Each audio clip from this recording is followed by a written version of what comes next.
ಇವತ್ತು ನೀವೆಲ್ಲ ನೋಡ್ತಾ ಇದ್ದೀರಿ, ದಿನ ಬೆಳಗ್ಗೆ ಎದ್ರೆ ಟಿ ವಿಗಳಲ್ಲಿ ಮಾಧ್ಯಮಗಳಲ್ಲಿ ನೀವೆಲ್ಲ ಮಂಡ್ಯ ಜಿಲ್ಲೆಯಲ್ಲಿ ಭಾಳ ಹೋರಾಟ ಮಾಡಿ ಬಂದಂಥವ್ರು ಜಾಸ್ತಿ. ನಮ್ಮ ದೇವೇಗೌಡರು ಸಹಿತ ಭಾಳ ಹೋರಾಟ ಮಾಡಿ ಈಚೆಗೆ ಬಂದಿತ್ತು. ಅವ್ರ ಬಗ್ಗೆ ನಮಗೆ ಅವ್ರ ಬಗ್ಗೆ ತುಂಬ ಗೌರವ ಇದೆ. ಬಟ್ ಒಂದೇನಪ್ಪ ಅಂದರೆ ಇಂಥ ಒಂದು ಪರಿಸ್ಥಿತಿನಲ್ಲಿ ಇಂಥದನ್ನೆಲ್ಲ ನೋಡುವಂಥ ಟೈಮ್ ಬಂತಲ್ಲ ಅವ್ರಿಗೆ ಅನ್ನೋದು ನಮಗೆ ನೋವಿದೆ ಗೌಡ್ರ ಬಗ್ಗೆ. ಅದರಿಂದ ಫಸ್ಟು ನಾನು ನರೇಂದ್ರ ಮೋದಿ, ನಾನೊಬ್ಬ ಮಾಜಿ ಸಂಸದ, ನರೇಂದ್ರ ಮೋದಿಯವರಿಗೆ ಮತ್ತು ಅಮಿತ್ ಶಾ ಅವರು JDS ಅನ್ನು ದೂರ ಕಾಯ್ದುಕೊಂಡಿರಿ, ನೀವ್ಯಾರು ಹತ್ರಕ್ಕೆ ತಗೋಬೇಡಿ ಅಂತಕ್ಕಂಥ ಮಾತು ಹೇಳಿದ್ದಾರೆ. ನಾನು ಒತ್ತಾಯ ಮಾಡ್ತೀನಿ, NDA ಇಂದ ಈ ಮಿತ್ರ ಪಕ್ಷವನ್ನು ಹೊರಗೆ ಹಾಕಬೇಕು ಅನ್ನೋದನ್ನು ಒತ್ತಾಯ ಮಾಡ್ತೀನಿ. ನಾನು NDAನಲ್ಲಿ ಇರಲಿಕ್ಕೆ ನಾಲಾಯಕ್. ಒಂದು,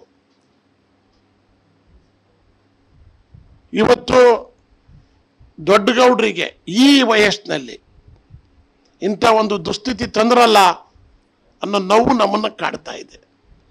ಇದನ್ನೆಲ್ಲ ವ್ಯಾಖ್ಯಾನ ಮಾಡಿದಾಗ ನಮಗೆ ಒಂದೊಂದಾಗಿ ಜ್ಞಾಪಕ ಬರ್ತದೆ. ಈಗ ಆಡಿದವ್ರ ಪಾಪ ಮಾಡಿದವ್ರ ಬಾಯಿಲಿ ಏನು ಹೇಳ್ತಾರಲ್ಲ, ಒಂಗಾದೆ, ಆಡಿದವ್ರ ಪಾಪ ಮಾಡಿದವ್ರ ಬಾಯಿಲಿ, ಮಾಡಿದವ್ರ ಪಾಪ ಆಡಿದವ್ರ ಬಾಯಿಲಿ. ಹಾಂ, ರಿವರ್ಸ್ ಅದು. ಇಂಥ ಪರಿಸ್ಥಿತಿನಲ್ಲಿ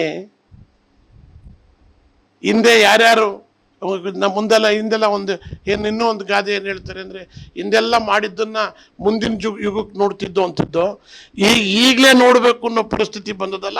ಇಂಥ ದುಸ್ಥಿತಿ ಇವತ್ತು ದೊಡ್ಡಗೌಡರಿಗೆ ತಂದು ಮಡಗಿಬಿಟ್ರು. ನಾನು ಕುಮಾರಸ್ವಾಮಿ ಅವ್ರಿಗೆ ಒತ್ತಾಯ ಮಾಡ್ತೀನಿ, ಅದಕ್ಕಿಂತ ಮುಂಚೆ ನಾವೆಲ್ಲ ರಾಜಕೀಯವಾಗಿ ಭಾಳ ಪ್ರಾಮಾಣಿಕವಾಗಿ ಬೆಳಿಬೇಕು ಅಂತ ಬಂದವರು.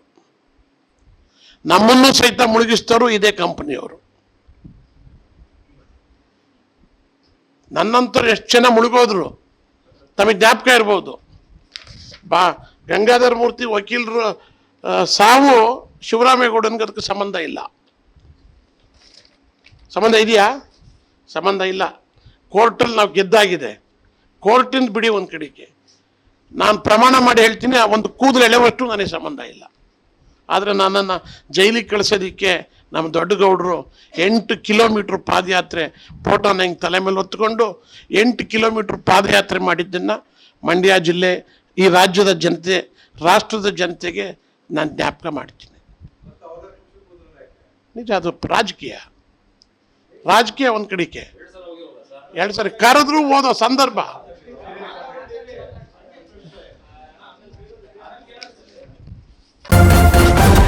ನ್ಯೂಸ್ ಫಸ್ಟ್, ನಿರ್ಭೀತಿಯಿಂದ ನಿಮ್ಮ ಪರವಾಗಿ.